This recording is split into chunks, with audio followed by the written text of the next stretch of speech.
Good afternoon, or good morning, or good evening. I'm Salim Ismail. I'm the founding executive director for Singularity University, and this is a short video for Kin Asean on a little overview of what we're seeing in technology. I will kind of show you some slides and go through some of what we're seeing in terms of how we're radically changing the world as in a way that we've quite never seen it before. So let me run through some of what we're seeing.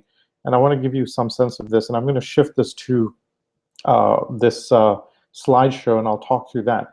I titled this Exponential Disruption because we think we're entering a world that is radically disruptive from what we've seen before.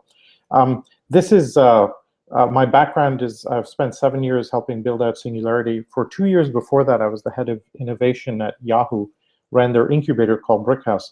And I found that when you try and do disruptive innovation in a large organization, that the immune system of the company will come and attack you, right? And so how do we deal with that?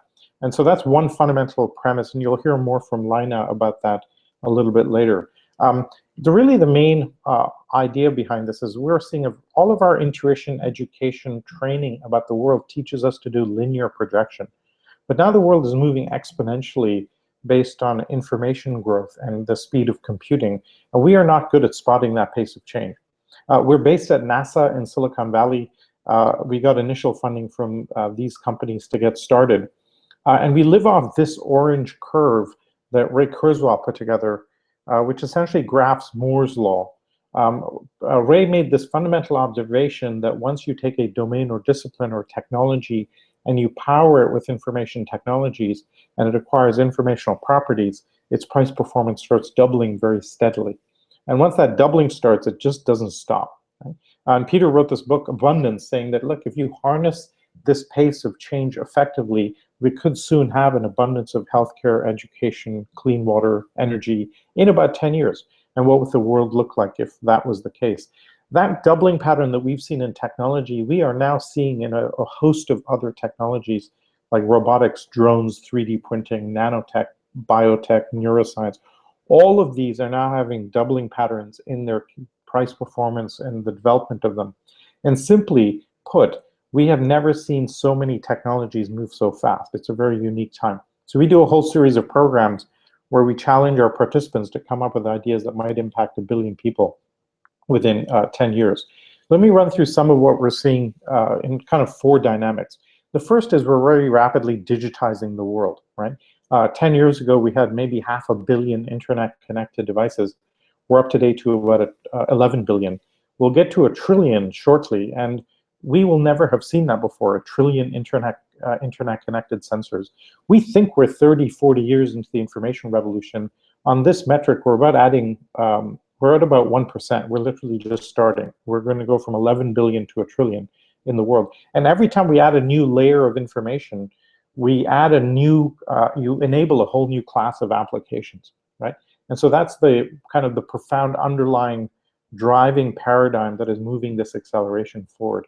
We found that and the best analogy we have for that is photography. Now, some of you may remember film photography.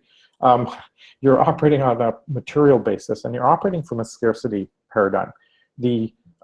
When it costs about $1 a photograph, it takes a few days to get your prints back. When you move to digital photography and you information enable the substrate, a few really important things happen. The first is the marginal cost goes to 0, right? You can now take 1,000 photographs, the cost is the same. As a result, the domain completely explodes. We used to take a few carefully curated clicks of the camera. Now we essentially hold down the shutter button and we take billions more photographs. The third thing that happens, very subtle, is that you shift the problem space. So in a scarcity problem space, I may take courses in photography to frame every shot. In an abundance problem space, I have 1 billion photographs on 10 devices and I can't find anything because it's buried.